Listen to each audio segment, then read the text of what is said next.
Molweni Sikhali Media nani mzwasemthonjeni eKhairoti ekseni nje silapha kwaMama uMtiki siza siyicawe siza kwiprogram kaMfundisi uBhente lo uthethayo kwi-outreach program ayenza ngoba engumfundisi apha eKhairoti ethe ke xa ehleli akubona kokuba icawe umthetho lwayo intsingiselo yayo kukuhamba iyokhupha abantu abasemgqobhozweni wathatha ke elothuba ngakumbi uqaleleka kwela xesha leCovid wahle senyuka ke kwesisixeko ehamba ke nerhamente kuchekishwa abantu abadestitute abantu abangathathi intweni ngakumbi abantu abakhulu. Umama uMtiki lelinye lelo maxhekwazi ababenalo nyweba ushala yedwa apha akanabantwana abalapha around imeko yakhe noko yafundisa into yoba masondele sikhe safika ke apha sizomthandazisa simcelela kuThixo ampha amandla. Namhlanje ke sizaksa ipaint siyapaint apha ngoba sikwiproject yopaint izindlu ezikhethweyo lelibandla lamarhabe apha iRichard Beth siyapainta ngoku lo mzi wakhe namhlanje njengoba nibona simanqada uSikhali Media ke simcelile azosithathela lamanqaku ukwenzela kokuba yonke lento yenziwa apha singayenzele ekoneni. Silapha ke siqala apha mithathu mininzi lemizi sizawuyenza apha sisehla ke siyana koMapilton nakoMajali. Ngoku ke kwelithuba ndizawunikezela kuMama uMtiki. Molweni tata kule ndani kuyo mna ke ndingumama uMtiki apha eKhairoti ndihlala ndedwa apha eKhairoti mna ke abantwana bam basweleka bonke ndindedwa apha endlini andinamntu ke ngoku ke ndincedwa irhabe iyandinceda yonke into yayiyeza apha ayinaxesha izimane zandikhangela ngempilo yam andingenayo yonke into yiyo ke into endinceda kuyo kodwa ke mna ke ndisechechi umthetho wam ke. Uziva njani ke kule nto lendlu yakho yoba kwicawe irhabe le uthetha ngayo izokunceda apha? Izondinceda irhabe kakhulu mna ndiyabulela kakhulu bandizonceda irhabe izindenzela izinto yona kuqala. Irhabe indincedile gqitha ndibuyelela nale penti endinika yona bendingazazi uba ndawenzela ngubani na ngoba kaloku andinabantwana andinantoni basweleka bonke abantwana bamanabo. Unayibona iyapeyintwa sicelekele umfana ngumfana ngummelwane apha wathi hayi noko xa isibona singenile akanawo ngamnamncedwa nolenza sesiqalile ke sesizawuhamba siye kweminye imizi sishiye ke abafana abazabe begqibezela apha sabuya ke ngecawe i8 sabe silapha siyicawe yonke sizosikelela ke lemizi siyisebenzileyo. Enkosi mzwasemthonjeni nani Sikhali Media enzileyo into enqabileyo uwese umama akakhozipha irhabe kodwa irhabe iyaqiniseka amaxesha amaninzi umama iyamtyelela tata lo msebenzi wenzayo niuqiniseke nibheke phambili sokuba wandisikelela ngoba inqabile kweli xesha siphila kulo iwese bana umama akanolungu lapha irhabe kodwa umsebenzi wenzayo apha poqona umhla ka8 bazabe belapha ke inkonzo izosikelela izothandazela umama. Sicela nomuntu opha emakhaya osibukeleyo othi uyafuna ufaka isandla apha tata ngenza njani umuntu opha ekhaya ngicela ukhwaze inumbers zakho. Wonke umuntu onomdla ocinga uba angasincedisa kodwa sinalo njengoba niyazi uba niyinzalelane lapha ebuthonjeni eKhairoti mininzi imizi ayingomama uMtiki nje kuphela okwangoku ndincediswa ngabantu abambalwa ukwenzela iphulo. Angasincedisa asondele sinabo nonobhala pha ecaweni ngoba ke izinto ezingafuneka ngasendiswe kumfundisi kuphela kodwa ke inamba zam ngu-063 035 7322 kuwo wonke umuntu onomdla onoba noncedo onofaka isandla njengoba siyibona le ndlu yalo mama esiqalisa uzawuhlala amathango ophukile akakwazi ukwenza nto umkele imkankamu ukuba bekunobakho umsamari yongcwele abone okokuba okugxwa ibe kungaka kuncedisane norhulumente azofaka isandla singayithakazalela loo nto. Enkosi. Molweni Sikhali Media molweni nalapha emthonjeni eKhairoti molo nawe butphindile utata uNzuzu. Bahlali baseKhairoti ndilapha again umfundisi uBhente apha silapha ngenxa yento kokuba icawe ithathe liphulo lozo identify imizi phakathi kwalo mizi ke yangulowa lapha sawukhumbula bapha ngaphambili uxhakaza lapha elizala utata lali ngumrhabe okanye lalikhonza pha kuthi la ngcwatywa sithi. Now sithe ke xa sibuya umva sijonge emva saphawula into yoba noko kumele umama ngenxa yemisebenzi awayenzele pha ecaweni ayimelanga ibe iyacima, kumele basize ke sibe nombulelo sizowenza apha ekhayeni ke sizisa ke le paint bazawufika abafana bapainte. Ngoku ke sithi ke masithathe elithuba sifuneke uzikhali media azoyithatha le footage ukwenzela uba ibe into ebonakalayo nesingayifihliyo. Molweni babukela emakhaya, lo ume phambi kwenu nguSisethu Kinzela from Zukhali Media Productions. Tata uziva njani ngale nto intle kangaka uyenzele icala serhabe? Ndibulela kakhulu. Kange ndicingele befikile nje umfundisi apha edlula apha ezokroba uba umama wayikhonza kule nkonzo yaserhabe. Wathi uzabuya ke wafikile nyani namhlanje ke sibone phethe ipaint. Siyabulela ke umfundisi uBhenda. Ufuna uthini kwezinye icawe ezenza lento inhle kangaka? Athi namazwe enkuthazo ungafuna bakhuthaza wona nakwabanye abantu abafana nawe abafuna ukwenzelwa lento. Ndithi ke mabaqhubekeke nabo balinganise bathathe ekuphondweni apha enze khona umfundisi uBhenda. Namanye amabandla angangenelela nawo. Okay, masibulele kutata isengiSisethu Kinzela from Zukhali Media Productions enkosi. Molweni Zukhali Media nani baphulaphuli, molweni mzwase eKairoti, umzwase eMthonjeni. Njengoba besithembisile, ndingumfundisi uBhente uThembelane, ndingwalapha eKairoti. Ndingumfundisi waserhabe iRichard Beth, ndizalelwa apha sikwabhota kwaba ubhota unyana walapha uLuvuyo wayekhonza pha kuthi erhabe waze wasweleka sekulithuba kudala ngoko. Irhabe ke ithe xa ithatha isigqibo sobuya umva ijonga abantu eyayisebenza kunye nabo ngakumbi eyayibaze kokuba babekhuthele ngokwalapha ecaweni. Yaphuma ke nalomzi silapha ke namhlanje ngoba besifikile kwelikhaya sanze sosithembiso. Silapha ke namhlanje ngenjongo zokuba bazawupainta lo mzi uyoma nakweza toilet. Sinethemba ke nomnqweno okokuba abantu abancedisa yonke lento zinzalelana zalapha, abantwana bakoMakapa, abantwana bakoMaPretoria. Esinethemba loba kuyawude kungezeleke nabanye abantu ngoba injongo zethu into yoba icawe ubuqu ingahlali pha ebuildingini ihle izogutyula abantu abasemgqobhozweni, abantu abangathathi into, abantu abangenanto bokwenza. Singahlolisi ifonga izandla silinde urhulumente sathatha ke elophulo linjalo. Ngoku ke silapha kulomzi wakabhota. Ndicela ke wonke umuntu onethuba nonomdla nonomnqweno wokuba afake kwesisivivana sisenzayo ngoba nathi icawe niyayazi icawe ayinanto inayo, ayinanto ithatha kuyo, izama uncedo, izama ucela ebantwini. Sithi ke ngalentsela namhlanje siyavuya thina sileli bandla lokuba sibe lapha kwaBhota. Sizabuya ke nge-8 kaSeptember silibandla lonke ukuza kusikelela ke umzi okwangoku sizisa nje ipaint sipainte. Enkosi. Mama uziva njani ngale nto intle kangaka niyenzelwe icala serhabe? Yho, mntana sekhaya inkulu kakhulu.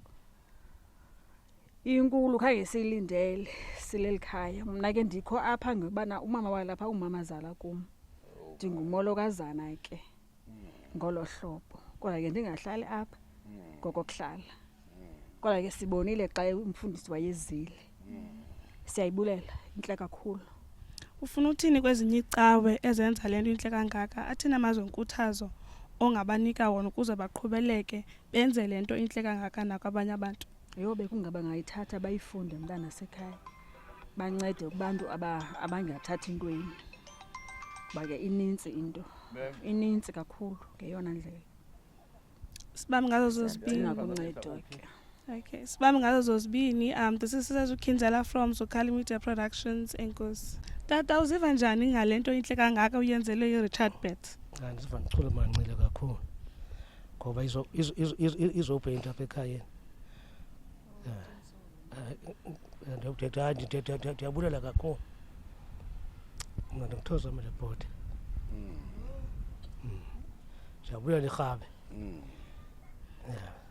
Intoni ofuna uyithetha kwezinye icawe ezenza lo msebenzi omhle kangaka? Athina amazwe enkuthazo ongabanika wona. Siyabulela ngoba icawe izosipaintela le ndlu sekhayeni ukuze nezinye icawe ziqhubeke zenze njalo.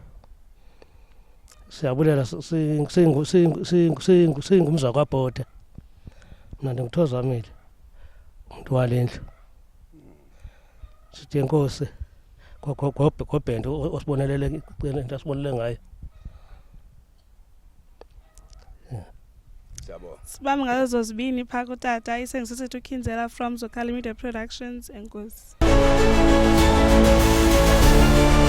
Molweni into sakuthi igama lami ngubulelane Mabhokela from Zokali Media Production Company. Sibuya phaya kule dolophu yaseMonti silapha ke into sakuthi ke eKhaya Road ecaweni into sakuthi bathi ke yiRichard Beth bandibiza kahle apha ecaleni kwami ke enhleli ke notata bathi ke ngokukhwalo ke into sakuthi ke niyambona uthe gunqu ndaba sisithozi phaya kumhlobo weNFM ndizamdubula imibuzo yena ndidubule ngempendulo kodwa semqala ngempilo qala ninjani tata ngale mina namhlanje Siphikile mfoko Mabhokela siyanceda siyabulela uThixo sengumncedi. Yes tata divile bana une initiative enhle that means umbono omhle ongaka masiqalise ukubuza umbuzo ba lo mbono uqale njani ukuze sifikelele ngale mina namhlanje ikanti nihambe nishiya ipaint kule mizi sesithethe nayo. Yes Mabhokela lo mbono yithi informed into ba icawa esencinane icawe enabantu abakhulu and therefore for uba icawe izokwazi ba ibe exposed ebantwini iyebantwini then we felt into ba ngakumbi ke la xesha le COVID sa inspire ke sesa scripture sika Ezekiel 37 saba phezukwami isandla sikaThixo sandifikela ndingumoya sansentilini yamathambo sathatha isigqibo xa icawe zivaliwe okokuba ama-seafood parcel abantwini and then yaya ikhula lambona waya ukhula wazoma ke yona kwezi projects zoba kupheyintwe izindlu yonke loo nto leyo sikhangela abantu abadestitute abantu abangathathi ntweni. Injongo zeni kwiminyaka ezayo nifuna uyibona iphile nto le yale initiative inhle kangaka ngoba wena umuntu usibukele ekhaya abathi kuba lo lilungu lalapha eRhabe bayamnceda banceda noba ukweliphi na ibandla of which into enhle leyo and abathi bona bazophelela kwi-premises zecawa bayaya ebantwini ukuyo qolo ukubanceda ngento enhle kangaka njengomakhulu ngokuqinisekile iminyaka nobipha ko 8 years uhlala yedwa kodwa ibandla eli lenza umsebenzi ophucukileyo omhle kakhulu.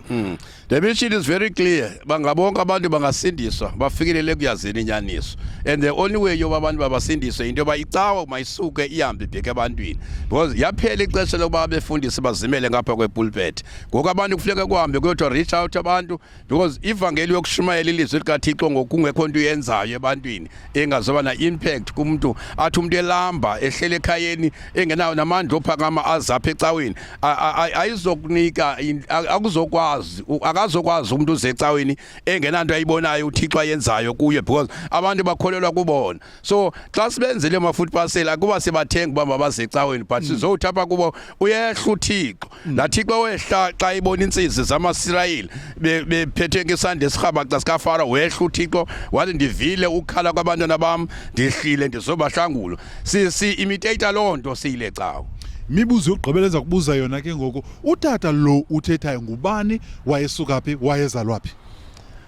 Mabhokela utata nguThembelani igama nguBhente isename ngumzangwa ezalwa intombi yasemaJarheni eyasandulelayo ndikhulele ke eTsholoomnqa kwilala kwaManzikhanyi ubomi bami obuninzi ke ndichithele khona ne-matric ndaphuma ke apho ndazobuyela back ekhaya and then ndithe ke ndiselapho ndazobizwa ndasabela ibizo and then yandenza loo nto kokuba mandizolenda kule icawe ndimfundiswa seRichard Beth and then isekethe yami yiPiltini and le outstation ndime phambi kwayo yenye outstation eziphansi kwam yiMakhambi yayifuthula ke isisikolo ngela xesha lengcinezelo ibakhuphile abantwana abaninzi abanye babo basezindaweni ezinkulu abanye babo ngaba bafake imali ngoku for uba sikwazi uthengeza paint. Umuntu opha ekhaya othi nami hayi lento inhle kangaka yenziwa ngotata uBhend ngiyafuna ufaka isandla angenza njani inombolo nifumaneka njani?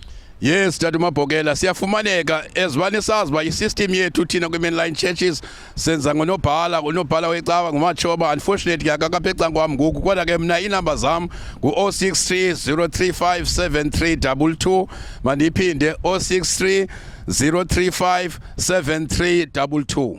Singuzukhala Media sithi untshu kumsebenzi wenu eniwenzayo ningadinwa nithi gqolo niwenza lo msebenzi umhle kangaka. Sisaphuma wena muntu sibukele ekhaya siseza ke sithethe nabanye abantu ke uhlale njalo ke usabukele Nkosi. Molweni Zikhala Media, molweni mama uHlamvana nawe uMamgwevu. Molweni mhlala sePiltini. Lo uthethayo ngumfundisi Bhente kwakhona. Ndilapha kwelikhaya laMangwevu namhlanje umama olapha ngumama esingakhonzi naye, ngumama eniqala nombona apha ebusweni. Liphulo lokuba sikhangele imizi sicawe imizi noko esiyibona imeko yayo ukwenzela ba sichekishe into ba sina painter nakulo mizi ke kuthi qhasha noko abantu bangahlala ebugqayibeni icawe zikho ngoba sikholela ba icawe le ayondawo yokhonzela nje qha kodwa icawe imeli ba ihle iyokhangela imeko zokuhlala kwabantu. Seyalapha ke sisebenza eliqonga lokucela nokukhwaza nakubantu abapha kude bachekishe into ba abanawufakana esivivaneni nanku umzi kaMama siyabona ininzi into eshotayo nje masingene lama ngaphakathi okuba kubekho umuntu ononceda. Ngoku ke umama njengwelapha nje simziselele paint kuzapaintwa ukwenzela umzi wakhe uzoqhashisa kungalindi uDecember uzokuthathwa ke udlona ndebe naye sivuba uva njani na. Ndiyabulela kodwa mina egameni lebandla njengomfundisi uBhente. Enkosi. Ndihleli ke nomama ke uMamnywambe mama uHlavana nandi into zakuthi ke icawa iRichard Beth izompha ke ipaint ndihamba ke nomfundisi utata uKhwalo. Mama unjani ngempilo? Ndiphilile tata Khondo sigcinakele ninjanina Usomba uniphethe ngenceba. Mama wami uziva njani lento inhle kangaka yenziwa ngodata ibandla lonke lizokupha into enhle kangaka yopainta indlu yakho izawuthi ibe enhle indlu yakho ngoku? Ndibulela kakhulu ndikhulekile ngaphakathi. Ndiyabulela ukuba uBhente endizonisulela apha ngaphandle endlini. Enkosi. Ufuna uthini kubantu abafana notata uBhente abenza umsebenzi omhle kangaka ukuze bangatyhafi babheke phambili? Hayi ndiyabulela bangatyhafi babheke phambili nakwabanye abantu ababonile bahlelelekile. Ewe ba. Enkosi kakhulu wena muntu sibukele ekhaya. Apha eceleni kwami ndinotata naye kodwa ngifuna nje abulise. Molo tata unjani? Molo tata. Ndiphilile? Ndiphilile tata unjani wena? Ndiphilile nathi khona nawe khawube namazo wathethayo phaka utata umfundisi uBhente babheke phambili lo msebenzi umhlanga. Siyabulela kakhulu kumfundisi kwibandla laseRhabe. Siyabulela ngento eliyenzileyo lokuthi libabonelela abantu abangathi bahluphekile. Wesikhona abantu abangakhonzi nabo. Kodwa ke sithemba into yoba ngenye imini nabo nabangakhonziyo bazawuthi basondele babone into yoba kuluncedo kule cawa. Okay ke ikhona into esizoyenza ngizathi mina #nina nithi Richard Beth sisenza ntoni le cawa ibheke phambili ingatyhafi ne otata uBhente bangaze batyhafe bamanyane benze lo msebenzi umhle. Masika si rehearse eqala Richard Beth. Okay siyenza official with confidence and loud ne 1 2 3 Richard Beth. One more time Richard Beth. Hlale njalo ke usabukele mbukele ekhaya. Enkosi. Molweni Zikhala Media, molo mama uFele umama uMia. Bahlale silapha siyabulisa egameni lenkosi yethu Yesu Kristu. Amen. Silapha kulomzi waseMamiyeni, umzi wakwaFele. Silapha silibandla umfundisi uBhente lo okhokho liRichard Beth. Silapha singazanga zoncwaba, singazanga nozisa mhlolo okanye siyelegu. Silapha ngephulo icawe iyalithatha ingazange uthi umama uyahleleleka okanye uyalamba okanye akananto yokupainta indlu yakhe. Kodwa ithe icawe xa ibuya umva yakhumbula ukuba umthetho lo wayicawe yinto yokuba incede okanye isondele kubantu noko imeko zabo ezingafaniyo. Sathi ke xa besijonga imizi nalo umzi walapha ekhaya wayenye yolo mizi siziseke lo paint ngethembe lithi ke umama noko uyawupainta kungalindwa iChristmas kuba thina amaXhosa singabantu abapainta ngeChristmas. Sathi ke noko makupaintwe kuqhazimle ngoba sibuyisa isidima somuntu omnyama sileli bandla. Silapha ke sizothi abakumama usemhla uThixo mama ungalahli ithemba yaye uThixo uyehla uThixo uyeza emntwini. Into nayo ngabantu abonqenayo uza kuThixo but uThixo yena umane elanda elikhondweni ngoba uThixo ulungile uThixo uyamthanda umuntu wakhe. uThixo akazi ngokwakhe mama uThixo uthumela umuntu umele balonto uyayazi kodwa ngokungena kwethapha kungena uThixo uqobo. So silapha ke sizothapha kuye mama sicela ungakhathazeki ungavina kakubi uzothi ilizwe lonke likubona njengomuntu ohlelelekileyo. Hayi vuya wena ubabalwe ngento yokokuba uchongiwe kwimizi emininzi mama kukho imizi engaphezulu kwemeko yakho ocinga uba wena uyazidelela kuyo so ngaloo mazwi ke andifuna ukwenza mntu esiyaleqa kodwa mama siyabulela sifike kwendlini yakhe esilindile sizothi ke mama kungake ngoko uThixo ngakuhlekise nawe uzosula inyembezi mama wazi uba bakho abantu abasakuthandayo nabantu abakucingayo enkosi ke mama inkosi ke isakusikelela thank you Sikhalimeti. Alright, ke siphinde silibulise kwakhona ke into zakuthi ke silapha ke emzini kaMama uNokwakha Fele into zakuthi lonto unhala ndihamba ndiyaqala uzakwindawo enjena enhle kakhulu lathi ikhala uhamba ufuna ukuthi wayifuna ukuthi uhamba kubona wathi uhamba ngumbona sibona ke nendawo ezinhle mama unjani ngempilo namhlanje ndiphilile khonto tu kasiphakamayo siyabulela xa sibethwa bubudala nengqele kodwa ke sinyamezela inkosi khona iyasiphakamisa manje sithi Thixo sikule ndawo sibulele ke sawuphakama. Ngicela ubulise ibandla bathi ke yiRichard Beth bepha ekhaya besibukele wonke umuntu wapha uqala ubefundisi notata usecaleni kwakho. Ndiyabulisa kutata umfundisi ndibulise nebandla ngobubanzi ndithi phambili phambili uThixo ukhona ulithemba uyinqaba yethu ngelixesha mina namhlanje ngathi ndivukelwe ngabazali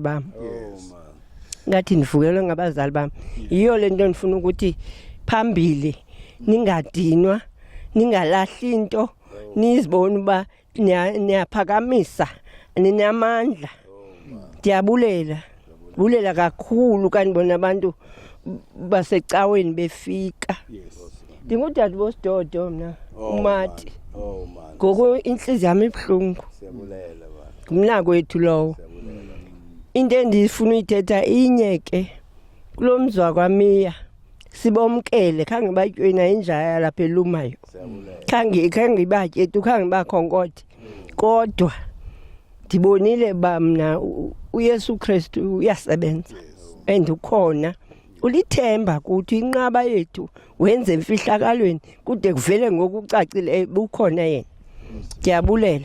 Alright ke sibona sibili ke ndozokuthi pha umama Nokwakha thina kamandi unyanisile khange sitye tu inja ngoba kudla ngumuntu xa ifika emzini akhonkothe kodwa thina kha sikhonkothe inja kuyacaca kuba nasihamba nomfundisi uba ubhente ngalimi namhlanje uhlale njalo ke usabukele embukeli sisepha esikolweni ngoku inkosi.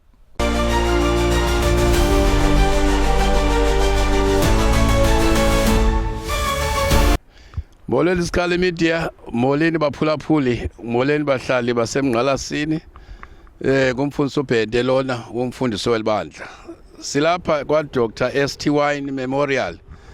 Cawa ke eyakhiwe ekanye yathiywa ngomfundisi Wine. Owaye ngumfundisi oqala welibandla. Since formation yalo ngo1994 and bafumana they were granted status ngo2003.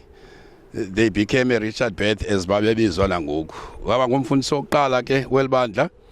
Sebenza ke apho uJikijwa wasebenza till wade wabe ushukwaniswa libandla ngokufa surrounded ke ngamadoda amakhulu amaninzi oba uMithi oba uMati oba uFaku ndingababala bonke enabo nomama abangomama uMati enobala laba kubo phakathi kwabo.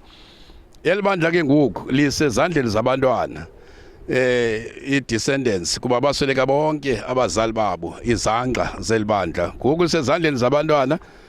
Libandla ke wayinebhongo ngalo umfundisi Wine yiyo lento kwathiwa ngaye wayinebhongo kakhulu ngalo elicaba ngoku ikamva lalo ngenxa into ba abantwana niyayazi ba bahlala bengabantwana nangoku siyathuka apha siyangena kuthe sa kuyacaca nje ba umzi akho umuntu ngoba lokhu kusheka abantwana sinomnqweno ke ndinemthandazo ngoba zikhona izinto bonke ba akusekho need yothetha kokuba uthethe ngomthandazo. Umthandazo ke ngumnye ngokuba kubekho nje umuntu onothi antshule athathe umsebenzi kaMfundisi Wine ngakumbi ozabe ngwalapha kwamajali angqishe enzele cawe iphinde ibuyele kulaa njongo kaMfundisi Wine ukwenza le cawe izophuhla ngoba iwari yam currently le rate ibetha ngayo ihlazisa igama elikhulu, igama likaMfundisi Wayne ngokwendlela kwenzeka ngalo. Kodwa ke silapha ngoku izikhali media sizoyifota lento inecawe eyimbali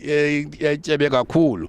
Imbali yabo yokumka kwabo kulondaba bemka kuyo ukuzoma apha bafumana ke spiritual home kwi-Evangelical Fellowship of Congregational Churches uMfundisi Wayne. So kumele okokuba ke sonke singabantu abakule cawe Richard Bett kufama yena cawe esiyithakazelelayo nesisebenzele okokuba isidima salo sibekho ngalo lonke ixesha ngoba icawe yomuntu owarhuqa elibandla uzoma ngoku lisekho nje kwinxa igama lakhe. Kodwa ke siyabulela kwabo basekhoyo nakwabo bancedisayo okokuba zingade zivalwe ingcango egameni ke lecawe ndiyenza imbulilizo lombulelo nelithuba ndinikwa ke zizikhali media ndisithi ke bekunga yonke iminqweno yabantu abalela ukuthula ingafezekiseka.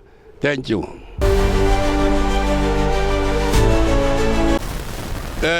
Thank you very much. Zikhali media mandibulise nakubaphulaphuli bakho nababukeli. Ndibulise kuprincipal wasePhilip Mtyaku, ndingumfundisi uBhente, ummelwane olapha kwesi sikolo nosebenza as a chaplain kwesi sikolo. Sisebenza in partnership amaxesha amaninzi. Ndingenile apha amaxesha amaninzi for i-prayers, i-assembly, i-morning assembly, na for into yoba abantwana xa bezalungiselela iviwe eza prayers ze-exams, preparations, but most importantly sebenzile nesi sikolo nge-initiative ye-outreach yam yokucinga into yoba abantwana abaphantsi koxinizelelo ngakumbi kwiinto ze-gender based violence eziqala nakubo besebancinci besezikolweni behlukumezana bebodwa. Ndathatha ke iteam sazoba lapha esikolweni sicela iqonga kuprincipal wasinika loo nto one Saturday ethile sazoyenza loo nto yayintle kakhulu kaba nabantwana besikolo ndiqinisekile bazayingqina. Okugqibela yayinto yoba sasilapha sibiziwe sisikolo njengoba besenditshilo uba working in partnership bezorobha abantwana baka-grade 12 kumaqhina wabo. Ndakho ke njengomfundisi wendawo ndizobasikelela amaqhina abantwana. Yayintle kakhulu sabanqwenelela impumelelo abantwana njengobana ngoku besesezivweni sinemsebenzi omkhulu ke siwenzayo esiseza kwenza nesi sikolo. Isikolo ke esiphumela emagqabini amaxesha amaninzi kweli cala lethu esisibeka kule ndawo yethu yasepiltini emanqwanqweni. Siyabulela kakhulu ke ngentsebenziswano. Enkosi. Mandibulise kuni mabukele emakhaya lo phambi kwenu ngibanjwa nangamso from Zikhali Media Production. Abecaleni kwami ke ndihamba noNtando. Ntando unjani namhlanje? Ndiyaphila enkosi, njani wena? Ndiyaphila nami. Indima edlalwe yicawa iRichard Bett ungathi idlale indimani apha kuni esikolweni? Icawa iRichard Bett idlale indima enkulu kakhulu apha esikolweni because eleke siba nomsebenzi apha esikolweni kuba babangobokuqala abantu bokuba babizwe ukuze bazosinceda kwaye basikhuthaze. Kwaye kubalulekile njengabafundi besikolo ukuba sixhonyaniswe kwaye sidityaniswe noThixo. So iRichard Bett idlale indima yokuba isazise kwaye isikhokele kwindlela esazisa kakhulu ngoThixo. Le nto isibonisa uba sibalulekile kwaye bayasithanda. Leyo yindlela yokuba basibonise ukuba sibalulekile kubo njengePhilip Mtyaku. Okay, uziva njani ke njengokuba iRichard Bett ipart yenu apha esikoleni imani nifikele kanjalo njalo? Ndiziva ikhuthaza. Philip Mtyaku siziva sibalulekile kakhulu kwaye nami ndiyandivuyisa into yokuba siyabonwa ka izicawa njengesikolo kube basibone ngabantu okuba bangaza bazosinceda. Loo nto iyasikhuthaza kakhulu kakhulu singabantwana bakwa grade 12. Okay, masibame ngazo zibini ke pha kuNtando nakuni babukele emakhaya. Inkosi. Ihleli ke lo Mr Ntshanga silapha kwisikolo bathi Philip High School. Unjani se? Siphilile tata, kunjani ku? Ndiyaphila nathi Khondo. Khawunixelele uziva njani naxa ibandla kuthiwa iRichard Bett ithi gqolo isenza izinto ezinhle kwesi sikolo kubathi iPhilip? Siyalivulela tata elithuba loba umfundisi lo esuka kule cawe iRichard Bett uba amane esivizithela apha esikolweni. Zininzi ke into azenzileyo apha esikolweni esingazibalula. Singabalula i-GBV ebeze apha esikolweni ezothetha nabantwana. Sisezilalini apha, ilali ezigutyungelwe isikakhulu zizidakamizwa okanye zii-drugs. so ngoku sinethamsanqa ufumana yena kuba azothetha nabantwana bazothetha bazobalumkisa ngezidakamiso. Ufuna uthini kuye umphamazwi enkuthazo angatyhafi kulo msebenzi ngoba imicelimngeni sozikande ayikho? Enkosi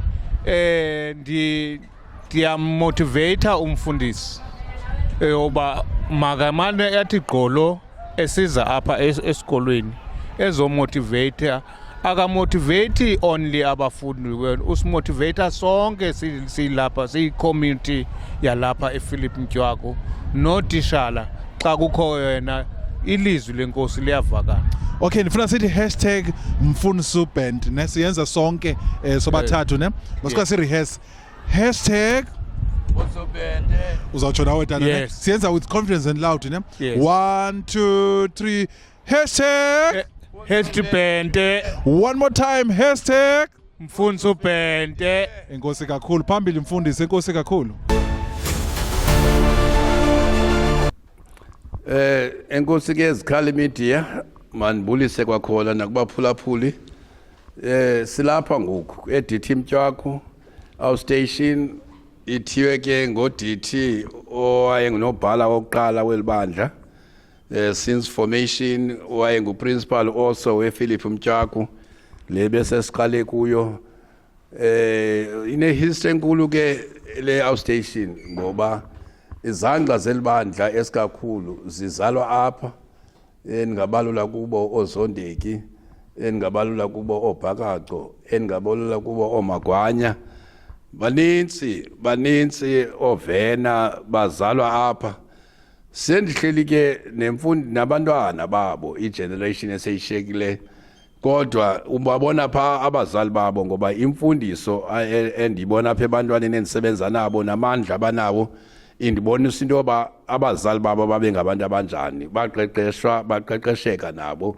icawa basayibambile nayibona nani indlela enithi ngayo ngoku ke silapha sivala ke ngoku yonke lento besiyenza sizawudibala nge-8th apho ke izabe i-footing ithathwa ecaweni sigqibezela ke yonke ke le documentary besiyenzayo. Ndingakhankanya kakhulu ke xa ndibulela ndivalelisa umama wine oyinkosikazi ke kaMfundisi wine osebenza nam okanye osebenza nathi kwelibandla ongekhoyo se-England wenze yayimpumelelo ngenkxaso wasinika ke imali yokwenza yonke ubuchephecephe benzekayo. Ndiva into embi ke because bekufama kwivideorazo nentombi yakhe uPinky ngelishwa le camera yenza loo nto uba imthathe engapha eKimberley yonakala xa sizama umconnector. Ngoku ke bakhangela enye indlela ezabonakala ke ingafani nangale ndlela besizimisele ngayo. Ngaphandle kwaloo nto ke ndiyabulela kakhulu ngabo bonke abantu abayisupportileyo le program nale project kuzoma ngoku. Enkosi kakhulu umnqweno kwenu umthandazo lokuba ibandla likhule lide liyazi into yokokuba kuyasetyenziswa ecaweni. Siyabulela. Enkosi.